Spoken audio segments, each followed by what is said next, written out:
Microsoft and Sony have each profited around $1 billion selling the original Xbox One and PS4 consoles over the past 4 years. The biggest moneymaker is software, and software means games. Is Microsoft ready to sell their games to the PS4?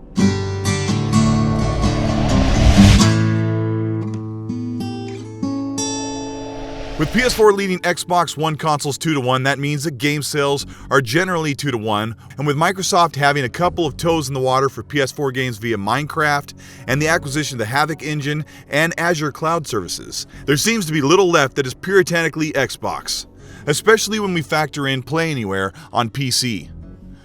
By the time the next generation of the PS5 and Xbox 5, I'm predicting that it'll have some sort of 5 in the title, Microsoft will have 2 options for gamers that no other console company can offer.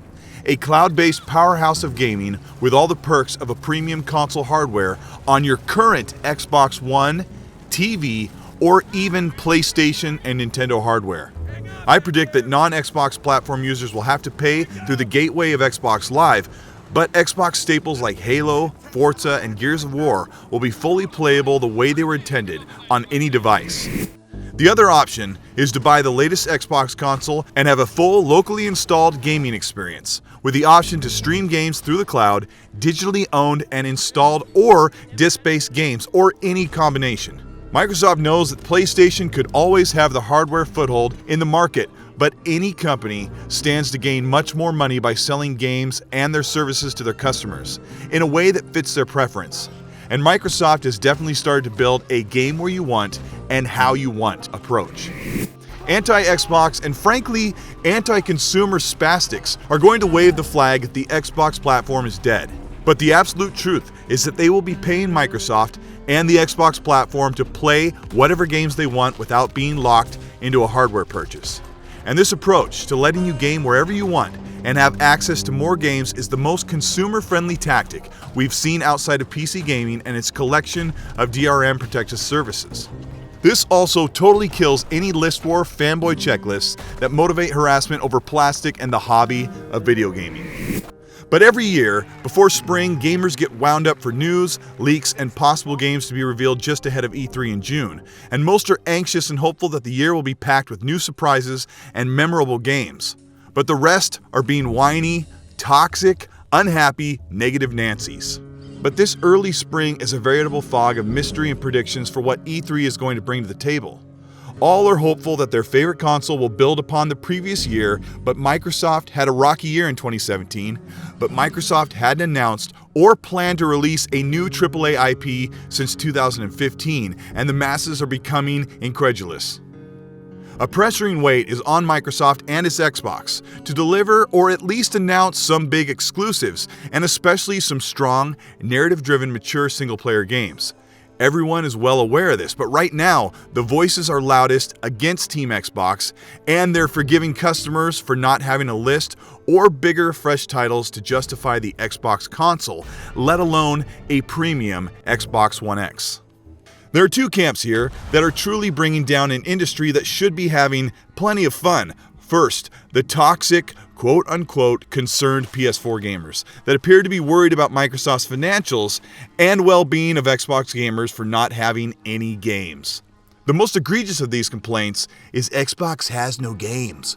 Of course, Xbox is given less than half of the exclusives offered by the PS4, but a PS4 fanboy seems to be more hung up that most Xbox games are available on PC. Obviously, they're sidestepping the pro-consumer benefits of owning your games on 2 platforms for one price, with full cross-function. But the real sting of these complaints from gamer Samaritans is that the Xbox has offered around 8 games that can't be played on the PS4. And don't think we haven't noticed that the PS4 is in a much better position, with goodwill and hype for new and tried-and-true experiences. In that same window, PS4 gamers are offered around 8 games that cannot be played on the Xbox One. Let's be honest, PS4 gamers criticizing Xbox have watched the stumbles of the Xbox brand along the way over the years, and they honestly expect no improvement as E3 information is developing, even going to the lengths of mocking Microsoft for renting out its own theater space just to showcase no games. To be fair, Xbox fanboys are mocking Sony for a paltry 3 booth locations and fully expect Sony to continue to announce games that won't come out for years. All of these criticisms have a little truth to them. Haters are going to bicker and belittle. But then there's the whining Xbox fans claiming doom and gloom for a Microsoft that held out on a blockbuster or two for the most part of 2017, concentrating on exclusives as the only justification for owning an Xbox console. We've looked at the track record over the past 4 years, and I'd strongly suggest you watch my recent Why I Finally Bought a PS4, because Sony and Microsoft typically release 2 to 3 first-party games per year. But over the past 2 years, Sony has added 4 to 5 more third-party exclusives. That attitude is spilled into Xbox gamers, and Xbox fans are declaring that if Microsoft doesn't bring a tsunami of miracles, they are done with the brand. They'd be right. Things have been abysmal recently, and Microsoft has been G14 classified about what they are working on, only strategically leaking some API info about Forza Horizon 4, Fable 4, and a Perfect Dark reboot. Microsoft isn't going to forecast out games 3 to 4 years, a la Sony's E3, in the wake of a couple highly publicized canceled games, but Xbox gamers are doubtful that Microsoft has E3 2018 AAA exclusives ready to part the curtains and be playable in 2018. But that's the thing. Between you unfaithful, cheated Xbox gamers and hypocritical PS4 high horsers, Microsoft could very well have at least 1 or 2 big surprises that we'll get our hands on before the next E3 in 2019. 50 indie games are being pushed out over the next several months on Xbox, and an unannounced Halo, not Halo 6, holdover title is supposed to be revealed for release in holiday 2018. But there is a key critical component of the games thing that seems to be totally ignored, with naysayers complaining that Microsoft has nothing to showcase on a $500 4K console. Between January 2018 and the end of the year, Microsoft's Xbox also has access to the best-looking multiplat games on console. Gamers on both sides have put a burden of exclusives that no one else gets to play on their console of choice. Yes, exclusives are important. Yes, we love exclusives, and it's one of the reasons why I bought a PS4, but gauge our playtime throughout the calendar year, and I bet most all of us are putting in about 80% of our time on multiplat games. You're not here watching this if you're not a hardcore, and hardcores buy and play the biggest exclusives. But take a minute and reflect. How many exclusives do you buy each year? I bet most of us would answer 4 to 5 games. Those that buy 4 to 5 exclusives surely buy nearly 20 games a year. And a lot of those big multiplats we play longer or return to more often with online multiplayer features. I don't have any numbers to support this. I just see it a lot. And I'm not asking you to criticize that observation, just be honest with yourself. Microsoft knows that they need to bring compelling, fresh AAA IPs to the Xbox. It's literally the only thing that keeps Xbox from being the best place to play, since the platform is doing everything else a cut above the competition. There's no reason for PS4 gamers to waste relentless criticism. There's no reason for them to pounce on Xbox news and information with anti-Xbox rhetoric. If you're doing that, jumping out of your lane just to remind Xbox gamers that they're in third place, take a step back and ask yourself what you're doing as a whole for the gaming community.